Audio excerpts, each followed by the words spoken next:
One day, a person is here, breathing, laughing, living, and then they're gone. No footprints, no clues, no reason, just vanished. Or worse, they're found, but what's left behind raises more questions than answers. Today, we will see cases that defy logic, that mock investigation, that remind us we are fragile, fleeting, and that sometimes the world swallows people whole. Lars Mittank, a 28-year-old from Berlin, Germany. In the summer of 2014, Lars was ready for a break. He'd been working long hours at a factory, saving up for his first big trip abroad. He booked a week at the Golden Sands Resort in Varna, Bulgaria, a place known for its endless beaches and vibrant nightlife. Lars was a simple guy. He loved soccer, a good laugh, and spending time with his friends. For the first few days, the trip was everything he'd hoped for. He swam in the Black Sea, danced at beach clubs, and felt the freedom of being far from home. But beneath the surface, something was brewing, something that would change everything. On the fourth day, Lars and his friends went to a bar to watch a soccer match. They were fans of Werder Bremen, but another group of tourists supported Bayern Munich. What started as playful banter turned into a heated argument. Voices rose, drinks were spilled, and before anyone could stop it, the argument turned physical. Lars took a hit to the side of his head, leaving him with a ruptured eardrum.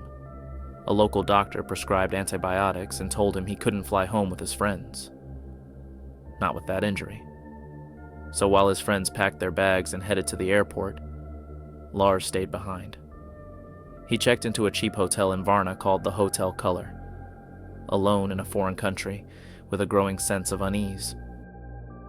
Something wasn't right. Lars started to feel like he was being watched.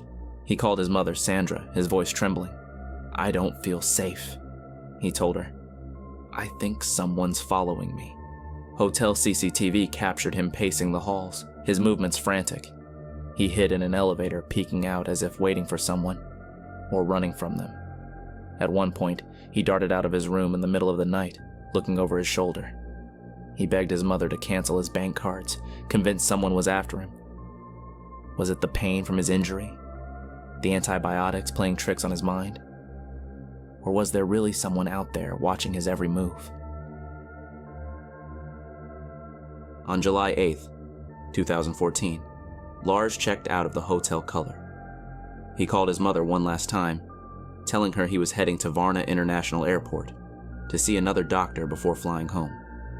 At 6 a.m., CCTV captured him walking into the airport, a yellow backpack slung over his shoulder.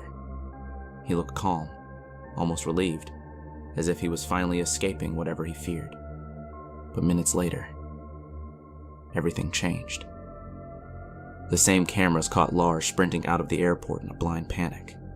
He dropped his backpack, scaled a 2-meter fence, and ran straight into a nearby forest.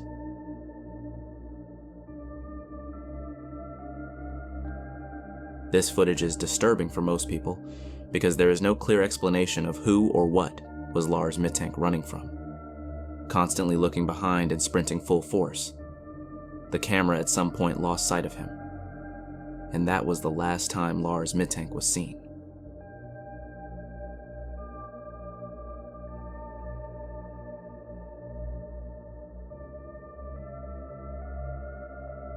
Police searched the forest for days but found nothing.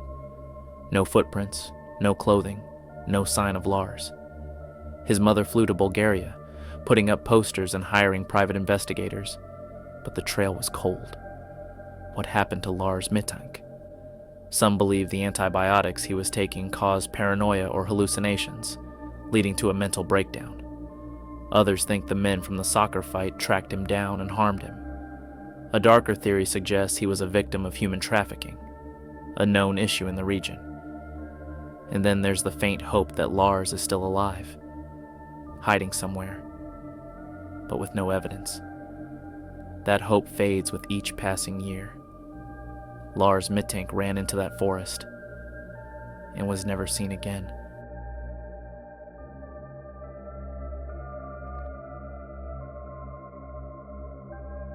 A mystery that haunts a family to this day.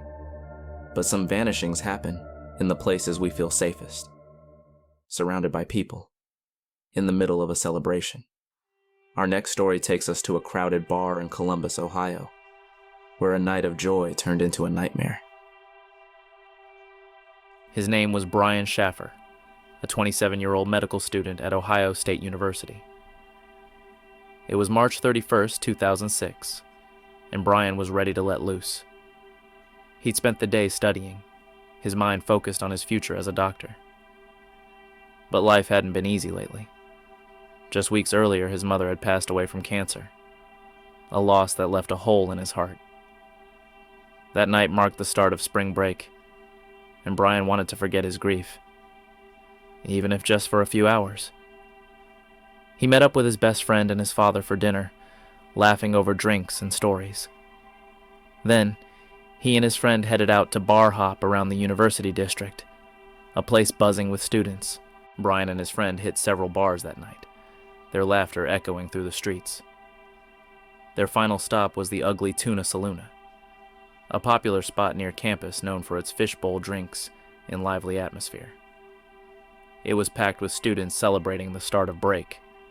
Brian walked up the escalator, wearing a green Pearl Jam shirt, a smile on his face. He ordered a drink, chatted with friends, and even called his girlfriend around 1 a.m. to say he'd be home soon. The night was going perfectly, until it wasn't.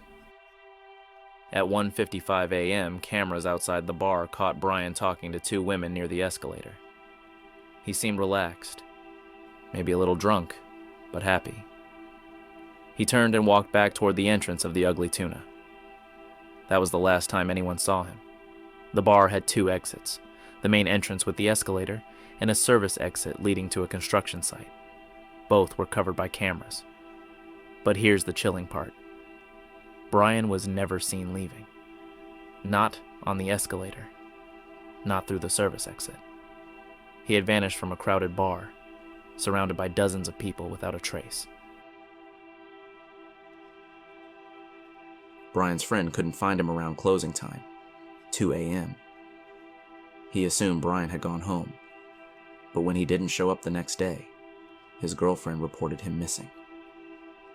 Police reviewed all the CCTV footage. No sign of Brian.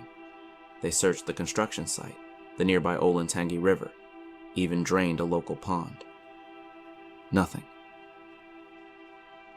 Some believe he slipped out through the service exit and met with foul play. A robbery gone wrong, perhaps. Others think he might have fallen into the river while intoxicated, though no body was ever found.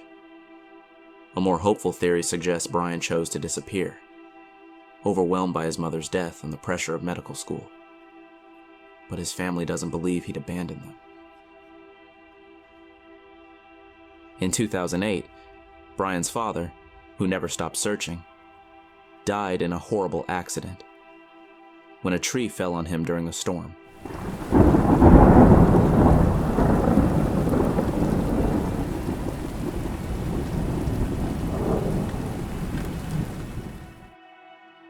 Some say it was the weight of his grief.